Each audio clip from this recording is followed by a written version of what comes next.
Yeah. The fanatic. But we keep it 100, keep it real. That's the only way we know how to be. Talking that sports talk. You know what I'm saying? Straight out of South Carolina. Upstate, A64. Yeah. The FANATTIC. The fanatic where we keep it OG. We talking sports, so I call what I see. Welcome into the Fanatic Sports Show for sports fans by sports fans. It's your boy Coach I, and you know I'm with the Stat Guy. What's going on, Stat Guy? What's going on, Coach? Looking forward to previewing some more Pac-12 after dark action we got coming up this Saturday. That's right, man. We talking about we talking about the real USC today, huh? USC versus UCLA. Hey, don't do that to me. We talking about Southern Cal on the road, not far down the road, but on the road, going to the Rose Bowl to take on the UCLA Bruins. Well, if you didn't know, if you can't see by the background, Stat Guy is a South Carolina fan. He said they are the real USC, and we're talking Southern Cal, not USC, versus UCLA, man. Let's talk about this past weekend, man. College football, week 11, because we're about to move into week 12. It's here, Stat Guy. It's almost over. I hate to say it, but it is. It's almost over. UCLA, man. What happened? What happened? Huh? Had to be looking ahead, right? Had to be looking ahead. They had to be looking ahead. I mean, Arizona jumped out 14-0, and then I was like, "What? Huh? I thought we was looking at like when the score came up and before I could turn to the game, I was like, so we're looking at like a score update from last year, or something, I mean, from another game or something." Then I'm like, "Nah, that was the real game. It was at home." On the other side, the Trojans did what they had to do, man. They played a very less than stellar Colorado team last Friday and put them down like they should have, 55-10. Hey, man, you got to play the teams that's lined up on the schedule, and then when you do play those types of teams, you're supposed to do what they did to them. But back to UCLA, man, if they wasn't looking ahead, because that's what happens sometimes in a big rivalry, you start looking ahead. UCLA was still primed to possibly make an outside run at the playoffs, but that's over now, you know what I'm saying? But USC still got them sights got that destination set in their sights. So on to the preview. This UCLA offense, man, it's been good under Chip Kelly. DTR, Dorian Thompson-Robinson, man, he been good this year. Man, the confidence has just been there. You know what I'm saying? Man, it helps. It helps when you've been playing under the same offense since 2007, right? It feels like, I know he's only a fifth-year senior, but it feels like he's been there forever. But this is what you like to see in a Chip Kelly quarterback. He understands the system, and that offense is just nice. He's making good decisions with the ball. They're running attack between him and the running backs. Man, it's just been fun to watch.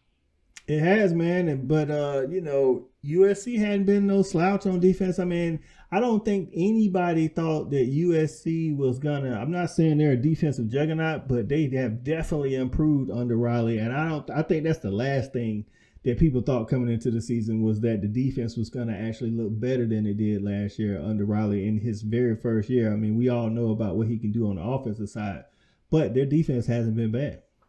Yeah, no, I mean, you look, this game has offensive showcase with Lincoln and Chip written all over it, but these are the number 2 in UCLA and number 3 in USC defense, respectively.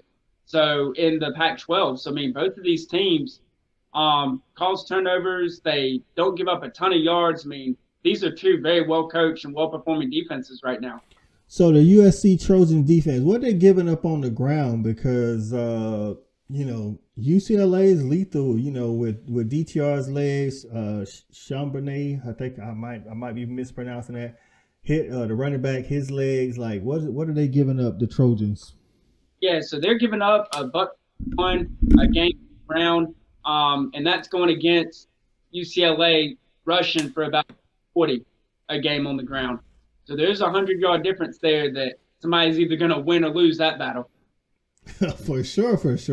And then USC, I mean, they get after the quarterback really good. What's that secondary giving up in pass yards? I mean, and you're looking for the passing, they're only giving up 252 through the air, whereas UCLA being more kind of 60-40 with their run game, pass game, they're only passing for 264 a game through the air. So, I mean, they're definitely cool with grinding you out. And it's not, let's be honest, though, their run game isn't just a grind you out run game. They're explosive in that thing, man. Tons of 20-yard plays in it. It's not like they're 3 yards a pop. They make yardage and they make up ground quick on the ground. And their passing game is really an extension to the run game. It's not a lot of shots down the field or anything. It's a lot of the quick hitting stuff that Chip Kelly's known for. Yep, and they got Bobo, man. Hopefully there's no injury to Bobo that I don't know about. But that guy's pretty good, and they're going to have to keep pace with the other side of the ball for the Trojans, that USC offense. The USC offense, we knew Riley coming in as the offensive guy. He took Caleb with him, so we knew, you know, when you have that continuity between the play caller and the actual guy that's executing the plays with his hands on the ball every play, and a player like Caleb Williams, who has been, you know, quiet, but quietly putting up numbers. You know what I'm saying? He came in with a lot of hype. You know, I think he's still an outside shot for the Heisman, at least to make it to New York. They got weapons on the outside. I mean, it's going to be a tall task. I know you say UCLA's in the Pac-12, you know, statistically is up there in their defense, man. Tell me what they're going to have to stop when it comes to that USC offense. Yeah, you talk about Caleb Williams. You talk about the arm, putting up 316 yards through the air game, going up against the UCLA defense that just got tortured for 315 against Arizona last week. So while they only give up 250 a game, that does not bode well after the week they just had. But the surprising stat on this Southern Cal offense is the 182 yards a game on the ground that they're gaining, right? I mean, they're no slouch on that either. They can move the ball on the ground. But this UCLA defense, they are second best in total team defense in the Pac-12. They're only giving up about 370 a game in total yards. So they can definitely stop people, or at least it looked that way before the Arizona game last week. That's right. USC's offense is a top 5 scoring offense, though. So they can, I think they're averaging, if I'm not mistaken, 46 or a little bit over 46 points a game. That is crazy, bro. Like, they putting up numbers. So UCLA is definitely going to have its work cut out for them. All right, man. On to the predictions, man. What the over-under for this game has to be in the 60s. Yeah, I mean, let me know what the over-under is and what the spread is. You would be wrong with that over-under. It is in the 70s. They're saying forget both of these teams' defenses, offensive shootout galore, out west, in LA, 73.5 points on the over-under. They're expecting something crazy, and Vegas is always up to no good, so who knows with that. As far as the spread goes, you're looking at Southern Cal, technically the road team. I mean, again, separated by miles, it's not bad, but they are 2.5-point favorite even going into the Rose Bowl. This is a pick'em, man, and I know, man, 2 explosive offenses, man, and you think like 73 sounds about right, and it is the Pac-12, man. What time is this game being played? So this game kicks off at 8 p.m. Eastern, so 5 p.m. locally out there in California.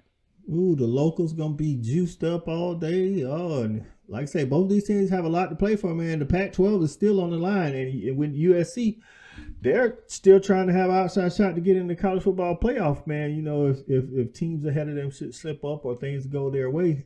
So this is a huge game for both teams. Listen, man, last week we did a preview on the TCU-Texas game, and I thought that was going to be a shootout, and it turned out to be a defensive battle. I do not think this is going to be the case here. I think this will be all the Vegas says it will be. I'm taking the over in this game. I'm going with the USC Trojans to beat the UCLA Bruins 41-38. Well, look, I went back and forth on this, and you know what I'm a bigger fan of than either one of these teams, and that's crazy tiebreakers being decided by a coin toss. So UCLA's loss last week, if nothing else, maybe even helped that dream for me. So I'm all for everybody in the Pac-12 ending up with 2 conference losses. So I'm going to take the Bruins to win 42-40, kicking the late field goal to seal the victory Let the madness ensue. I want to see a coin toss this place for the conference championship game on the ESPN network. That's what I'm all about. Go Bruins. There it is, man. Bruin fans, Trojan fans, get in the comments. Let us know. I want to know what is it that you dislike most about the other fan base? That's what I want to know. Like, you know, every rivalry has their thing, man. But what is it that you most dislike about the other fan base? And let us know your score predictions and the keys to the game. For Coach, for Stat Guy, this is Coach Howard, Fan Addict, man. We out of here. Peace. We got it jumping like it's that valley. I call my dogs out the pound, let's go eat. Turn on the Fan Addict, let's have a debate. Who really hold down the Southeast from state to state? What team hungry gonna eat everything up off their plate?